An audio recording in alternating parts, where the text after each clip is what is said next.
Você relança os dados, né, da teoria, porque a teoria que vigora é a teoria da própria análise.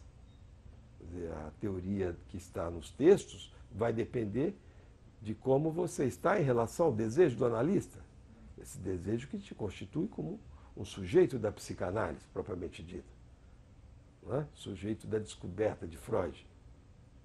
Serem verdadeiros passadores dessa descoberta.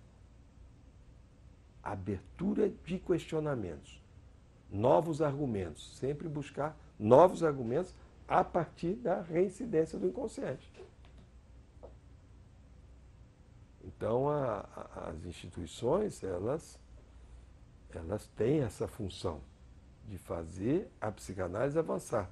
Porque a psicanálise, quando ela é deixada a si mesma, ela acaba como uma criança.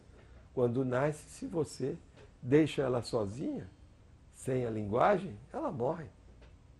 Ela nasce já apta a se deixar viciar pela linguagem. E essa linguagem, ela é o meio de sobrevivência de todos nós. O inconsciente está estruturado como uma linguagem. Então, as instituições, e é interessante, qualquer lugar, mesmo um estado que não tenha muito essa aptidão à psicanálise, porque há estados que, primeiro, os grandes centros onde pode se viver bem, aí depois os outros. Esses outros estados, quando começam a ser habitados por psicanalistas, que já logo em seguida, cheios de boas intenções, vão fundar as instituições, os seus grupos. O que acontece? Logo em seguida vão surgir as diferenças, as crises, as brigas. Uma coisa própria, nós teremos que... É própria do ser humano. Não há como resolver esse problema. Veja na França, eu acompanhei vários movimentos na França, interessantíssimo. Aí vinha um francês e falava, cheio de boas intenções, fazia parte de um grupo, então tudo dizia respeito àquele grupo analítico. Anos depois já estava lá, eu vi há pouco tempo um que ficou até famoso no Brasil, Eric Porge, perdeu uma eleição na École Lacanienne de Psicanálise, ganhou o grupo do Aluche, e perdeu uma eleição, saiu no dia seguinte, e com outros foram fundar, quer dizer... Com eles eu abri com o Martin, dá minha bolinha de gude. Então não se candidatasse? Por que, ao perder a eleição, sai? O discurso analítico não estava ali. Há pretensões demais. O analista não deve pretender demais.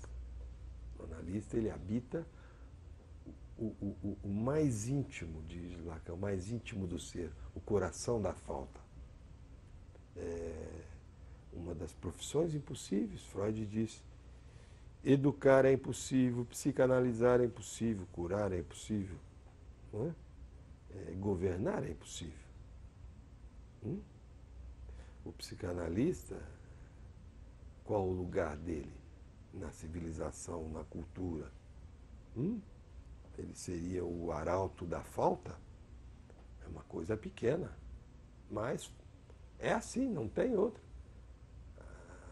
Uma vez um empresário bem-sucedido, a área de shopping, muito bem, pioneiro de shopping no Brasil, casado com uma psicanalista, eu estava estava num jantar em São Conrado, num apartamento frente ao mar, frente para o mar, e ele olhou o vazio do meu olhar, e certamente com pena de mim, alguma coisa, ele veio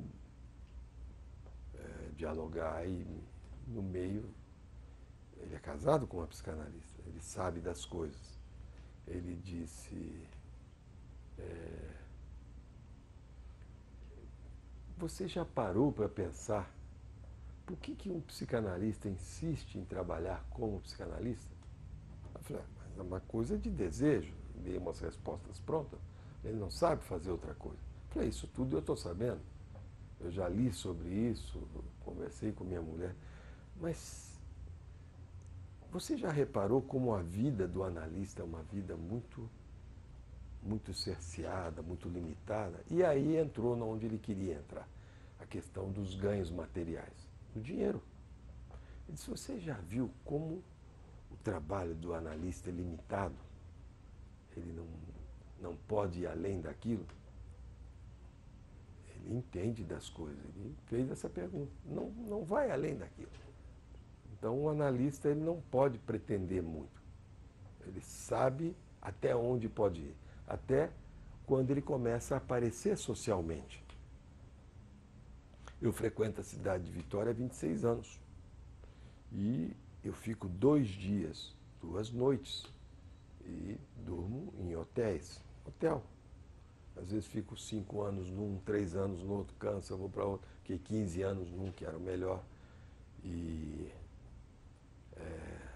é uma cidade pequena, eu conheço muita gente, sou muito querido por alguns, muito odiado por outros analistas, inclusive de outros grupos, sempre foi assim.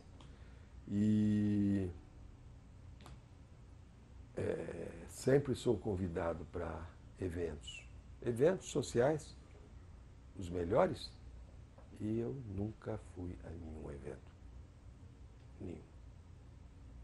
Eu termino de trabalhar, nem a restaurante eu vou, porque é uma cidade pequena.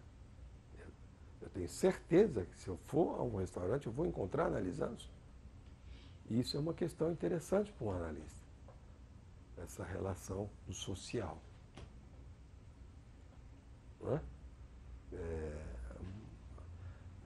A experiência mostra que se ele se resguarda como função, as análises funcionam melhor. Você tem que respeitar o inconsciente, porque o analista ele é o inconsciente. Você já pensou? Você está ali no início de uma análise, não é?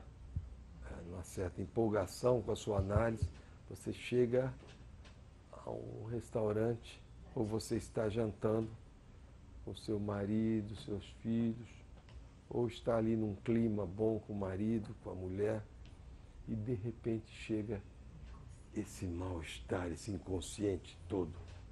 Hã? Porque o analista, ele é o inconsciente. Ele é o inconsciente do sujeito em análise.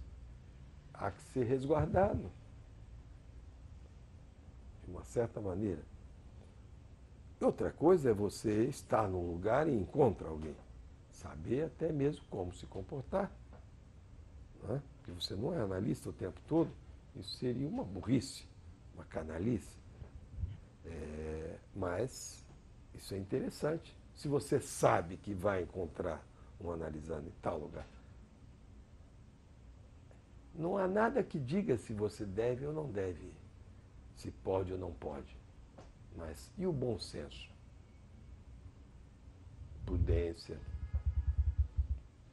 Então é uma das profissões impossíveis. Impossíveis.